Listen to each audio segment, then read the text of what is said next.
치매위원회가 이러이러한 사람들이 치매가 걸릴 확률이 높다 이렇게 발표한 내용이 있습니다. 특히 성격적인 패턴에 따라서 치매가 잘 걸리고 덜 걸리고 그럴 수 있는데 어떤 사람이 치매에 잘 걸리는 성격이냐면은 첫 번째가 어떤 생각을 갖고 사느냐 이걸 잘 예방하면은 45% 정도 치매 예방 효과가 있다고 합니다. 안녕하세요. 가정의학과 전문의이면서 한의사인 김시호입니다. 여러 가지 질병을 봤지만 2010년 전후로 해서 치매 환자를 보기 시작해서 본격적으로는 2013년부터 봤으니까 10년이 넘었네요. 치매는 나이가 많을수록 잘 생기니까 아무래도 오래 살다 보니까 치매 환자가 많이 늘고 있는데요. 원래 2024년도에 100만이 넘어서 한 105만 명 정도 된다고 알고 있고요. 중앙치매센터 발표에 의하면은 2039년도에 200만 명, 2050년도에는 300만 명이 넘을 거라고 추측하고 있어요. 이 이야기는 2050년이 되면은 대구시 인구 정도의 치매 환자가 있고 그게 돌보는 사람까지 합하면은 서울시 인구만큼의 치매 관련 인구가 생긴다고 보시면 되죠. 굉장히 심각한 문제입니다. 치매가 되는 게 주된 원인은 나이가 드는 것이고요. 그 이외에는 혈관 질환이 문제가 되고 뇌의 염증이 문제가 되고 뇌 당뇨 같은 것이 문제가 되기 때문에 나이 드시는 거와 요즘 식생활의 변화, 생활 습관의 변화 이런 것들이 어울려 가지고 예전보다 치매가 많이 발생하고요. 예전에는 병원을 이용하기가 어려웠지만은 요즘은 병원을 이용하다 보니까 신체적 건강이 유지되는 반면에 뇌 건강이 유지되는 게 아무래도 모자라기 때문에 치매 환자가 많아진다고 보시면 됩니다. 내가 어떤 마인드를 갖고 있느냐, 내가 치매를 예방하면서 살겠다, 아니면은 치매는 걸려도 좋다, 어떤 마인드를 갖고 사느냐가 중요하다고 할 수 있죠. 그래서 마인드가 잘못되어 있는 것 중에는 제일 많은 것이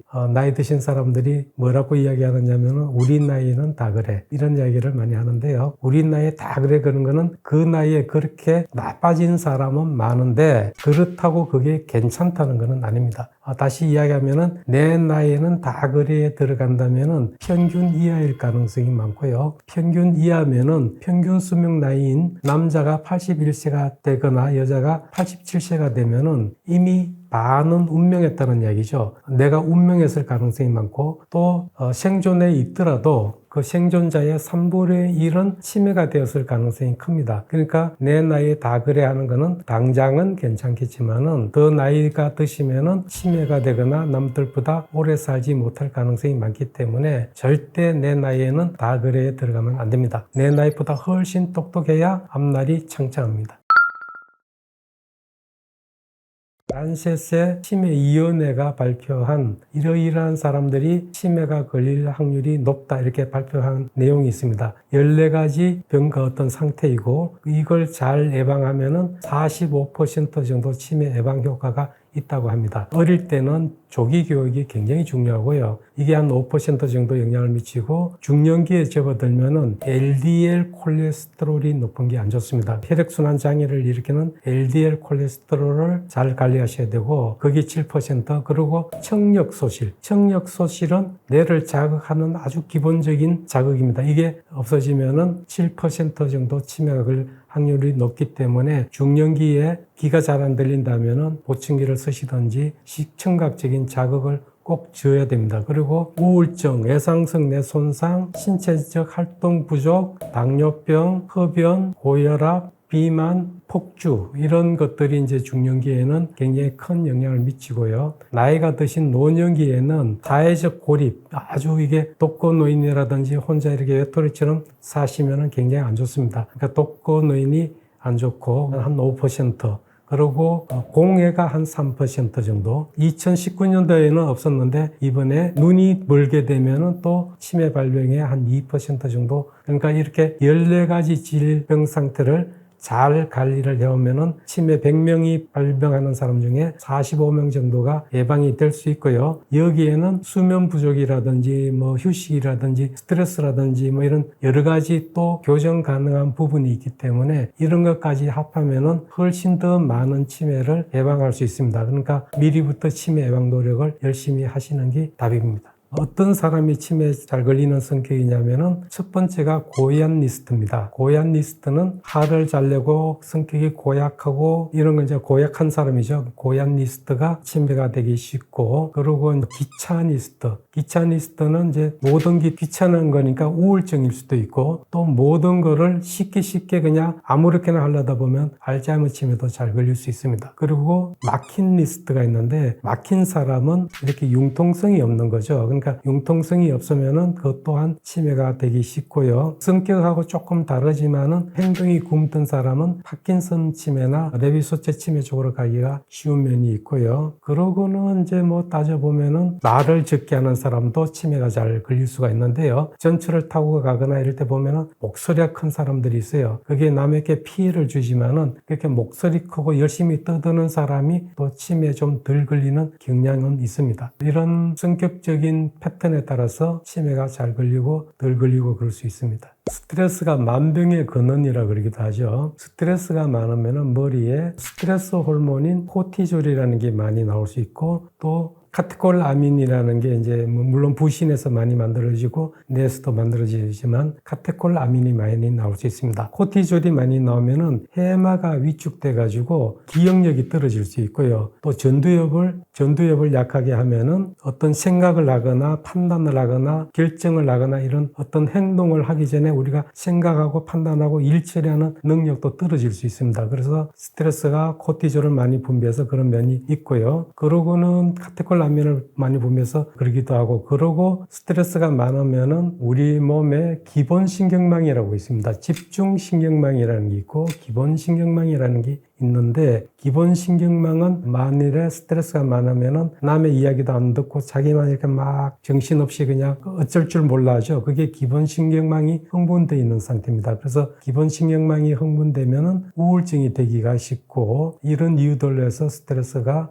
치매 발병의 큰 요인이 됩니다. 그리고 스트레스가 많으면은 또 교감신경 말단에서 신경 염증을 일으키는 물질들이 많이 나오기 때문에 뇌에 염증을 일으키는 물질도 증가되기 때문에 뇌가 빨리 나빠지는 이유가 됩니다. 우리가 이렇게 불 켜놓으면은 잠을 못 자죠. 그러면은 이제 멜라토닌이라는 수면을 유지하고 유도하는 그런 호르몬이 부족해지기 때문인데, 특히 스마트폰의 블루라이트, 청색빛이 불 켜놓은 것과 같은 자극이 되기 때문에 수면 방해로 베타아밀로이드가 많이 쌓이거나 머리가 안 나빠질 수 있고요. 두 번째는 스마트폰 같은 기기에 의존하다 보면은 자기 머리를 쓰지 않게 되죠. 그러니까 내 운동이 줄어들기 때문에 편한 만큼 또 치매가 될 가능성이 많습니다. 세 번째는 이제 뭐가 있느냐면은 스마트폰으로 이것저것 막 이렇게 하다 보면 한꺼번에 여러 가지를 작업하는 것을 하기 때문에 산만해질 수 있죠. 산만해지면 또 머리가 나빠지는 그런 이유가 되고요. 그리고 네 번째는 컴퓨터라든지 이런 스마트 기기에 빠져가지고 외부와 단절되다 보면은 또 사회성이 떨어지기 때문에 치매가 되기 쉽습니다. 다시 이야기하면은 잠을 잘 못 잔다는 거, 두 번째는 기기를 의존해서 머리를 쓰지 않는다는 거, 세 번째는 산만해진다는 거, 네 번째는 사회적 고립 현상 때문에 머리가 나빠질 수 있는데요. 이 스마트 기기는 양면성이 있죠. 이렇게 나빠지는 면도 있지만은 잘 쓰면은 줌을 이용한다든지 화상 통화를 이용한다든지 이렇게 해서 사회적 고립을 피하는 데는 도움이 될 수도 있죠. 그래서 스마트 기기는 어떻게 사용하느냐에 따라서 좋은 문명의 이기가 되기도 하고 치매가 되는 지름길이 되는 이런 양면적인 면을 갖고 있는 거라고 보시면 되겠습니다. 우리 뇌에는 임파관이라는 게 없어요. 임파관이라는 거는 혈관에서 빠져나온 찌꺼기나 이런 거를 모아가지고 다시 임파 시스템을 통해서 혈관으로 이렇게 돌려주는 기관이 임파관인데, 뇌에는 임파 시스템이 없어요. 그런데 이 뇌세포와 혈관 사이에 활동을 하면은 칼륨, 나트륨 이런 게 들었다 놨다 하면서 뇌세포가 부종이 있다가 잠을 자게 되면 이 부종이 빠지면서 쭈그러들게 되면은 혈관과 뇌세포 사이에 틈새가 생기고, 심장이 박동할 때 뇌척수액이 이렇게 그 틈새로 들었다 놨다 하면서 찌꺼기를 씻어내는 역할을 해요. 이렇게 잠잘 때 베타 아밀로이드가 빠져나가고 독소도 빠져나가고 하고, 그리고 이제 잠을 안 자게 되면은 정기적 흥분이 해결이 안 돼갖고 머리가 개운하지 않다는 거. 그리고 잠을 안 자게 되면은 신경망이 계속 흥분되어 있는 상태이기 때문에 치매가 잘 될 수 있습니다. 치매의 치명적인 행동은 이렇게 이해를 하시면 됩니다. 우리가 집이 있어요. 그게 뇌세포라고 따지면은 천둥번개가 치면 어떻게 되겠어요? 금방 부서지죠. 그게 이제 뇌를 손상하는 겁니다. 직접적인 손상은 교통사고를 당하거나 낙상을 당해서 외상성 손상이 오는 경우, 이게 굉장히 나쁘겠죠. 잘 보호해야 된다는 게 하나고, 두 번째는 술, 담배를 먹거나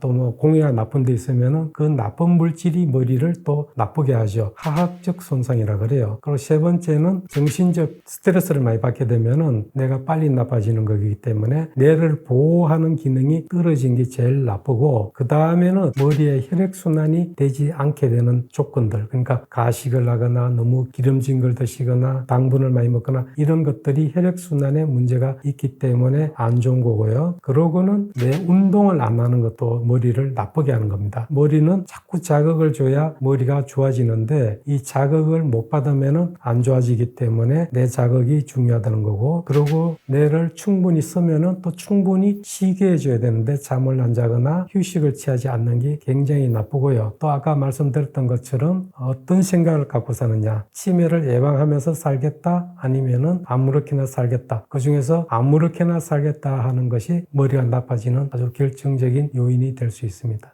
충격으로 바로 뇌세포가 죽는다고 보기는 어렵고요. 물론 이제 뇌타박이라든지 이렇게 해서 완전히 정신을 잃을 정도가 되면은 죽는 세포도 물론 생기겠죠. 그렇지만은 뇌진탕이나 조금 충격이 갔을 때는 당장 뇌세포가 죽는 건 아닌데, 이거는 뇌세포는 항상 제가 우리가 사는 집에 비유하는데, 집이 지진이 지나간 거하고 같아요. 그럼 어떻게 되겠어요? 그 지진 강도에 따라 가지고 무너지기도 하고 금이 가기도 하고 실금이 가기도 하고 이러겠죠. 그렇게 가는 금이 갔을 때 의학적으로 검사를 해서 알 수 있는 건 아닌데, 머리에 충격이 가면은 건물에 금이 가듯이 뇌세포에도 그런 충격이 새겨지게 돼요. 그게 뇌세포막이 부서지거나 이런 것도 아니지만은 DNA라든지 전체적인 구조에 충격을 준 게 누적이 돼 있습니다. 이게 몇십 년 지나면은 그런 충격이 안 지나가던 세포는 아직도 멀쩡한데, 충격이 지나간 집, 지진이 지나간 집이 60년 지났더니 무너지더라, 이럴 수 있는 거죠. 그것처럼 뇌 충격이 머리를 나쁘게 하는데 큰 역할을 합니다. 바쁘게 살다 보니까 기억은 등록돼 있는데 해상이 잘 안 돼서 일시적으로 안 되는 경우도 있지만은, 항상 나쁜 쪽에 기준을 두고 미리 대비를 한다는 관점에서 이야기를 하면은, 건망증은 알츠하이머 병의 초기, 알츠하이머 병은 1단계부터 7단계까지 있는데 4단계가 알츠하이머 치매 초기에 해당되고요. 3단계는 경도인지장애에 해당될 정도의 그런 상태인데, 1단계는 건망증이 나타나는 시기라고 이해를 하시면 됩니다. 그러니까 그게 대체적으로 괜찮은 경우도 있지만은 알츠하이머 병의 시작을 의미하는 경우도 있기 때문에, 건망증 때문에 내가 치매가 걸리려면 앞으로 몇십 년 뒤일 거니까 당장 걱정할 문제는 아니지만은 내 건강을 위해서 열심히 노력을 해야겠구나 하는 걸로 받아들여야지, 그게 괜찮다 안 괜찮다로 따질 문제는 아닌 것 같습니다. 뇌의 변화 속도를 줄이기 위해서는 생활습관과 식습관과 이런 거를 완전히 치매 예방이 될 수 있게 관리를 하셔야 됩니다. 그러면 내가 90이 됐는데 똑똑하고 싶었어요? 그냥 정신이 좀 없어도 괜찮을까요? 똑똑하셔야겠죠? 그러려면은 건망증일 때부터 대비하고 노력을 해야지, 그 나중에 이미 머리가 많이 나빠졌을 때는 머릿속에 남아있는 그 머리의 기능 뇌세포를 원금이라고 따진다면 원금이 얼마 없어요. 노력해도 이자돈, 내가 좋아질 부분이 많지가 않습니다. 건망증이 있을 때는 원금이 크기 때문에 노력을 하면은 이자가 큽니다. 그러니까 내가 좋아질 부분이 훨씬 많기 때문에 건망증이 생길 때부터는 치매 예방 노력을 시작해야 된다고 보시면 됩니다. 치매 환자는 쉽게 이야기하면은 나이가 거꾸로 아기로 돌아가는 그런 과정인데, 아기는 성장하고 말도 잘 듣고 이쁘지만은 머리가 굳은 사람이 더 나이가 적어져 가면은 굉장히 받아들이기 힘들어지죠. 그러면은 당연히 환자를 나무라기 쉬운데 절대로 치매 환자를 왜 그래 하라 그러는데 못해, 이런 지적질을 하는 게 제일 나쁩니다. 그리고 치매 환자도 기억력은 많이 떨어져 있지만은 자존심이라든지 이런 것들은 그래도 상당히 유지가 되고 있기 때문에 더 인격적으로 돼야 되는 그런 문제가 있습니다. 그리고 치매 환자는 환자인데 감기 환자가 기침한다고 너 왜 기침해? 기침하지 마. 이렇게 할 수 없는 것처럼 치매 환자는 환자이기 때문에 정상적인 상태에서 도저히 용납할 수 없는 그런 행동을 하더라도 환자이기 때문에 나오는 행동이므로 보호자가 그걸 다 이해하고 수용하고 감싸줘야 되는 그런 면이 있습니다.